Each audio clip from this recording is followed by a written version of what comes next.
Welcome to the prestigious edition of the Metal Voice, where we list our top 10 albums. Are we allowed to say albums? Sure. Top 10 releases of 2015.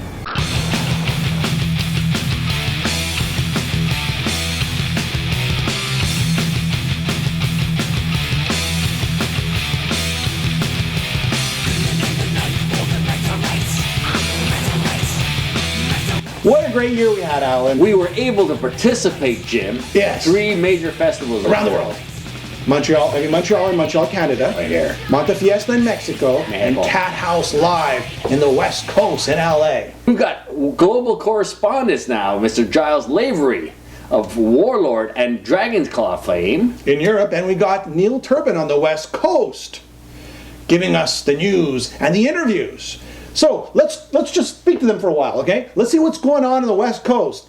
Neil, can you hear me, Neil? Neil, yeah, it's Jimmy. Yeah. So Neil, what's the feeling like? Who do you think Who do you think the people in LA or on the West Coast are going to choose as the #1 album of the year for 2015? Hey Jimmy and Alan, we're here over in Hollywood by the Lucky Strike. So the #1 album, it's a band from the UK, the band Thunder. The album Wonder Days. That's my #1 pick. Unbelievable band.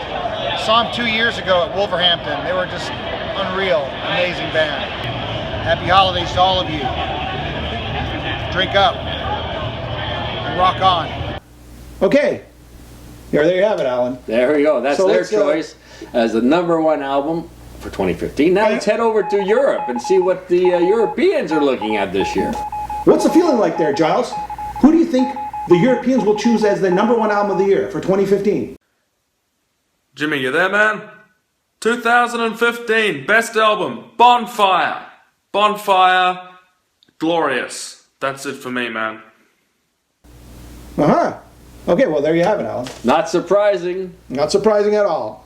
All right. So here we go with our That's top right. 10 list. Drum roll, please. Long-awaited list. Every year, Yes. the anticipation builds. Yeah. And here we are.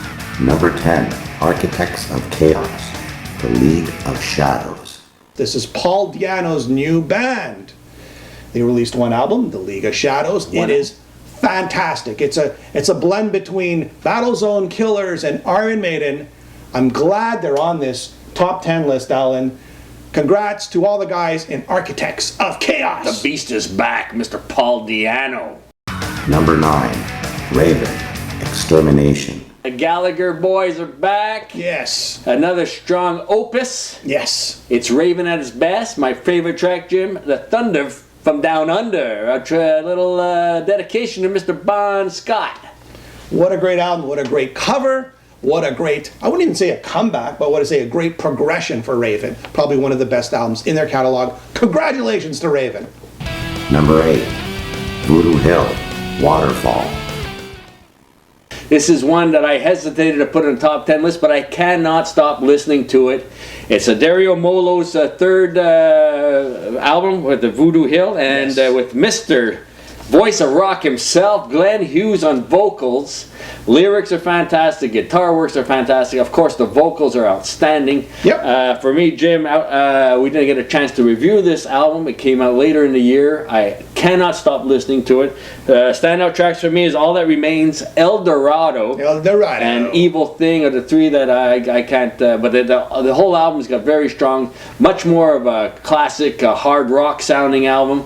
But of course, anytime Glenn Hughes, and he's got a little bit of a metal thing happening. He's done the Fused with Tony Iommi and the Depth Sessions, so he's not a stranger. Nope. To love, or a stranger to a metal, I should say. There's a little throw out to the 7 Star album. Very funny, Alan. Number 7, Armored Saint, Win Hands Down. Armored Saint is back. We had the pleasure of interviewing John Bush. His voice is better than ever. Unbelievable. Unbelievable. The sound of the production is unbelievable. But they are, once again, back. They're on the road, and they are doing fantastic. Great to hear. Relentless. Yes. It's unrelentless? Relentless. Relentless. It's outstanding. John Bush's vocals, like you said, Jim. Yeah. Right there. Production. It's like John Bush. You just call it John Bush. I mean, you know, you can almost put anybody else behind him, it almost seems like. But the unbelievable album. Number 6, Damnation Angels, The Valiant Fire. 6, Jim, it's the reason why we do these shows. It's the surprises we find out there when we're doing this. Came from our UK show. A band called Damnation Angels and their album The Valiant Fire. Great album. This is another one. I would never probably have heard of these guys if it wasn't for our show. For me, it's like Camelot minus the gravitas. Let's throw in some Latin on this prestigious show. It's got everything. It's got the keyboard for atmospherics. It's got great vocals. Everything. For me, it was just a great surprise for a band I never heard of. And look, coming in at number 6 on our top 10 list, Damnation Angels, The Valiant Fire. Number 5, Saxon Battering Ram. Biff and the Boys. He keeps sounding better. The band keeps sounding better. Consistent. That's what it is. Just like Motorhead, Saxon keeps on cranking out the albums, cranking out great tunes. You know, you can't lose with these guys. You know, Jim, Biff was one of the first interviews we ever did on this show. And it was after the Call to Arms, during the Call to Arms tour, and after that album was released. You know, they seem to get better ever since. Sacrifice is a great album. Battering Ram. You know, we've picked and choose maybe between the 80s and to the recent stuff, maybe, and I'm going back and discovering their back catalog, which is very solid as well. So a great fit at number 5 is Saxon's Battering Ram. Number 4, Iron Maiden, The Book of Souls. Double CD, double album, double release. You know, Alan, this is... There, you got some great songs. Bruce is singing fantastic.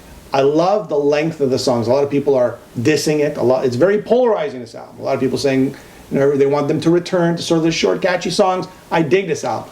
I know why they went in the direction they went to. It's a progression. They needed to do this album. Saying that, I think the album would have charted higher on our list if the production would have been better.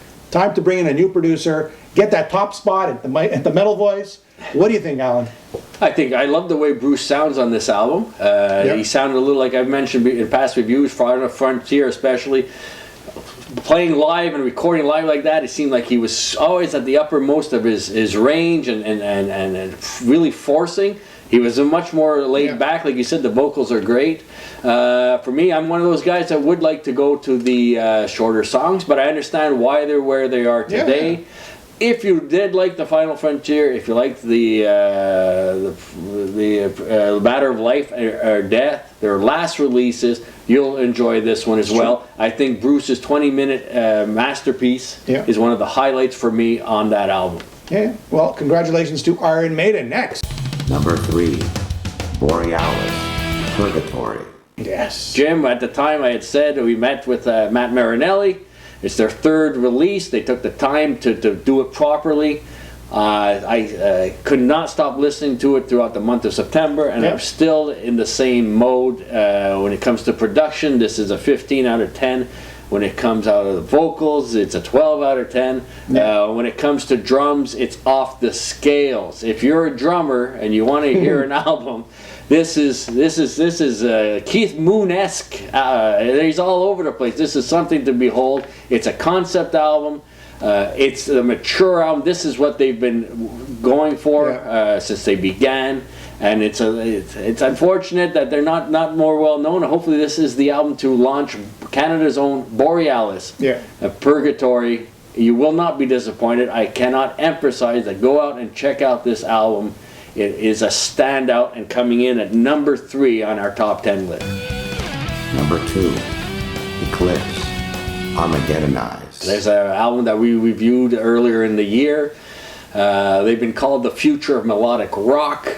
Everything you want is on this album. It's got a variation, great drums, great vocals, fantastic production.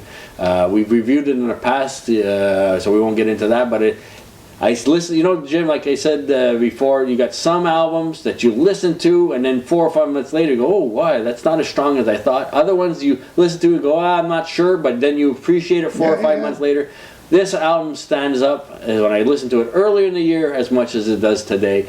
Each track, you got everything you want. Modern take on the power, 80s power metal ballads, great guitar solos. Everything you want is on this album. Eclipse, Armageddon Eyes. All right, here we go. Okay, let me get the envelope. Oh, the envelope. There we go. We're reaching for the big stuff now. Okay, now I'm going to explain to you how this is going to go down. Okay. This is the envelope with the #1 album of 2015. Now, this is the procedure. I will give the envelope to you. Once you have it in your hands, you will then open the envelope and take it out and show the world the winner. And that's the winner. You ready? Here we go. Be prepared to accept the envelope. Here comes the envelope. I don't want you to envelope, please.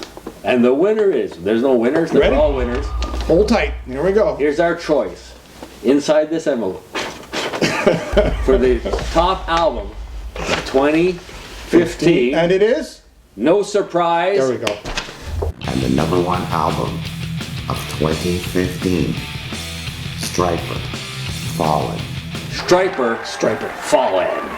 In God we trust, Alan. We had the great pleasure of interviewing yet again Michael Sweet, a friend of the show. We reviewed the album extensively. We gave it a 9.5 out of 10. Yes. Again, we saw a trend this year. Classic bands coming back with strong releases. Stryper not only is a strong release, but kind of reinvented their sound.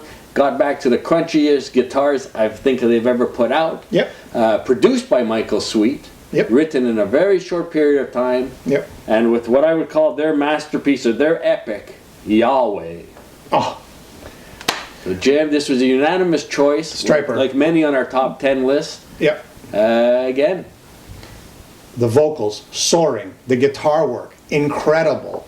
And the whole overall songs and the structure of the songs, just from A to Z, fantastic. Well-deserved. #1 album on the Metal Voice, 2015, Stryper, Fallen. Congrats, guys. There you go. It's a very prestigious award. Yes, it is. Here at the Metal Voice, and we're happy to nominate #1. Quickly, Alan. 30 seconds. Some honorable mentions. Voodoo Circle, Whiskey Fingers, I thought came out later in the year. I thought that was great. What do you got there, Jim? Ghost, Meliora.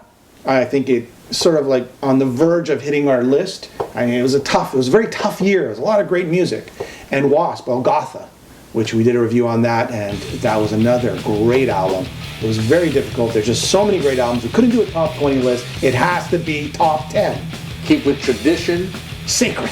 Top 10. Well, there you have it. Catch you next time or catch you next year, 2016, on the Metal Voice.